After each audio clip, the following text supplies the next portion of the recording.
Planicrete SP is a multi-purpose synthetic rubber latex to be mixed with Portland cement and aggregate to obtain mortars with extremely high bonding strength. Prepare the substrate using a clean bucket of water and a sponge to remove any dirt and dust.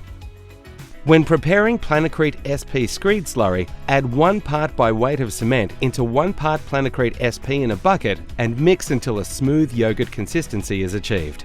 The slurry should only be mixed after the screed has been mixed and applied wet on wet. Screeds should consist of 3 parts sand and 1 part cement. Add the correct amount of water as instructed to achieve a consistency that will clump. To apply, pour the screed slurry onto the substrate and spread evenly with a notched trowel. Pour the sand and cement screed onto the slurry while still fresh. Spread with a trowel and ensure it is well compacted. Finish with a timber float.